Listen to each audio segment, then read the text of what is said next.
Assalamualaikum warahmatullahi wabarakatuh. Kami dari kelompok 10 akan menjelaskan tentang gangguan perkembangan pada remaja. Sebelumnya, perkenalkan, nama saya Naili Saada dan partner saya Lailatul Fariha. Saya akan menjelaskan tentang pengertian gangguan perkembangan remaja, di mana remaja adalah waktu manusia berumur belasan tahun. Pada masa remaja, manusia tidak dapat disebut sudah dewasa, tetapi tidak dapat pula disebut anak-anak. Masa remaja adalah masa peralihan manusia dari anak-anak menuju dewasa. Masa remaja merupakan salah satu periode yang dijalani dalam rentang kehidupan manusia. Dalam mempelajari perkembangan remaja dapat didefinisikan secara biologis sebagai perubahan fisik yang ditandai oleh permulaan pubertas dan penghentian pertumbuhan fisik. Secara kognitif, sebagai perubahan dalam kemampuan berpikir secara abstrak atau secara sosial, sebagai periode persiapan untuk menjadi orang dewasa. Perubahan pubertas dan biologis utama termasuk perubahan pada organ seks, tinggi, berat, dan massa otot, serta perubahan besar dalam struktur otak. Kemajuan kognitif mencangkup peningkatan pengetahuan dan kemampuan berpikir secara abstrak dan bernalar secara lebih efektif. Masa remaja adalah masa yang ditandai oleh adanya perkembangan yang pesat dari aspek biologis, psikologis, dan juga sosialnya. Kondisi ini mengakibatkan terjadinya sebagai diharmonisasi dan yang membutuhkan penyeimbangan sehingga remaja dapat mencapai taraf perkembangan psikososial yang matang dan adekurat. Masa remaja adalah masa yang ditandai oleh adanya perkembangan yang pesat dari aspek biologi, psikologi, dan juga sosialnya. Kondisi ini mengakibatkan terjadinya berbagai diharmonisasi yang membutuhkan penyeimbangan sehingga remaja dapat mencapai taraf perkembangan psikososial yang matang dan adekuat sesuai dengan tingkat usianya. Nah, masa remaja merupakan masa yang penuh gejolak. Pada masa ini, mood atau suasana hati bisa berubah dengan sangat cepat. Perubahan mood yang drastis pada para remaja ini seringkali dikarenakan beban pekerjaan rumah, pekerjaan sekolah, atau kegiatan sehari-hari di rumah. Meski mood remaja yang mudah berubah-ubah dengan cepat, hal tersebut belum tentu merupakan gejala atau masalah psikologis.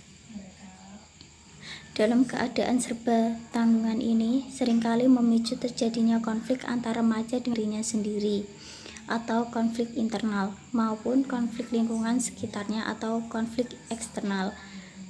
Apabila konflik ini tidak diselesaikan dengan baik, maka akan memberikan dampak negatif terhadap perkembangan remaja tersebut di masa mendatang, terutama terhadap pematangan karakternya yang tidak jarang memicu terjadinya gangguan mental. Nah, untuk mencegah terjadinya dampak tersebut, perlu dilakukan pengenalan awal atau deteksi dini perubahan yang terjadi dan karakteristik remaja dengan mengidentifikasi beberapa faktor resiko dan faktor psikotektif sehingga remaja dapat melalui periode ini dengan optimal dan ia mampu menjadi individu dewasa yang matang baik fisik maupun psikisnya. Selanjutnya, hambatan dalam perkembangan remaja. Yang pertama, tingkah laku bermasalah remaja, perasaan dan pikiran mengenai fisik,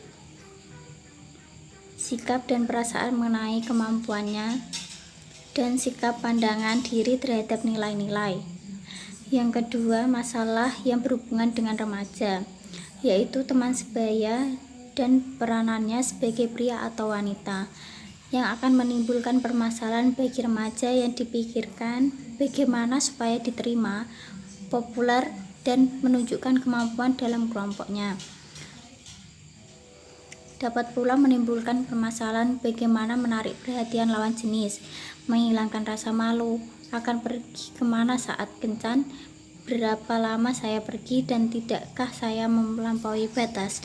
Selanjutnya, apakah sesungguhnya peranan yang benar bagi wanita dan pria? Sebagai wanita, tidaklah saya terlalu terbuka. Sebagai pria, tidaklah saya terlalu cengeng. Orang seperti apa yang seharusnya menjadi teman hidup saya? Yang B, berhubungan dengan orang tua. Dalam berhubungan dengan orang tua, remaja ingin diakui sebagai orang dewasa, sementara orang tua tidak melepaskannya sebab belum cukup umur.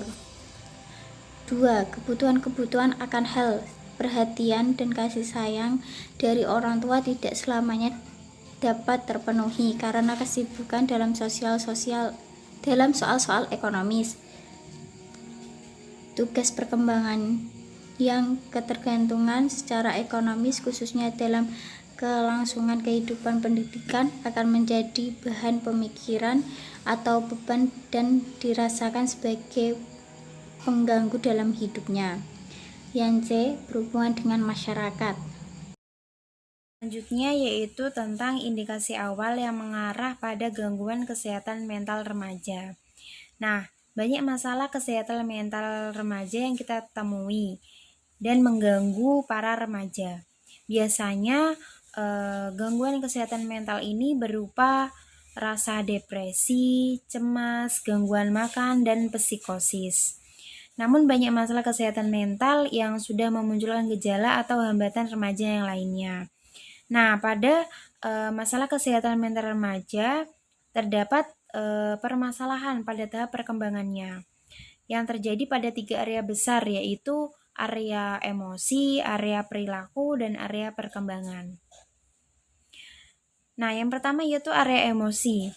Emosi erat kaitannya dengan kemampuan menilai serta menyadari emosi yang dimiliki, membedakan emosi yang dirasakan, mengelola emosi, mengekspresikan emosi. Maka tidak jarang kita melihat orang yang sedih, murung, kurang bahagia, atau kurang bersemangat. Mungkin terdapat beberapa masalah pada kesehatan mentalnya. Nah, pada orang yang merasakan sebuah emosi, mereka pasti akan mencari pelampiasan. Biasanya ada yang menuangkan rasa emosinya dengan cara menangis, berteriak, melukai diri, atau bahkan mengamuk. Nah, maka dari itu penting sekali untuk kita memerlukan bimbingan agar kita dapat memahami serta mengekspresikan emosi dengan cara yang sesuai, sehingga tidak akan merugikan diri kita sendiri. Nah, selanjutnya yaitu perilaku. Dalam mengamati permasalahan perilaku pada remaja, penting juga untuk mengingat proses pembentukan perilaku berdasarkan pendekatan behavioristik. Nah, pada pendekatan kali ini, prinsip yang digunakan yaitu pada pengalaman dalam salah belajar. Nah, contohnya saja seperti kita mempelajari dengan benar perilaku yang tidak baik dan kita mempelajari dengan salah perilaku yang baik. Selanjutnya yaitu perkembangan, di mana pada permasalahan terkait perkembangan ini terdapat 2 faktor. Yang pertama yaitu faktor kognisi dan yang kedua yaitu faktor atensi. Di mana pada faktor kognisi ini permasalahan menyangkut tentang kecerdasan dan juga kesulitan belajar, sedangkan faktor atensi menyangkut tentang sumber daya mental. Nah, poin yang terakhir yaitu tentang upaya pemberian dukungan kesehatan mental. Nah, pada upaya pemberian dukungan kesehatan mental ini terdapat atau melalui 3 cara. Yang pertama yaitu promosi, prevensi, dan intervensi atau kurasi. Di mana pada cara tersebut akan melibatkan banyak pihak seperti orang tua, guru, keluarga, atau komunitas, bisa jadi bisa melibatkan pemerintah. Nah, yang pertama yaitu promosi, di mana promosi kesehatan mental bertujuan untuk mempromosikan kesehatan mental yang positif dengan cara meningkatkan kesejahteraan psikologis, kompetensi, ketahanan manusia, serta menciptakan kondisi dan lingkungan hidup yang mendukung.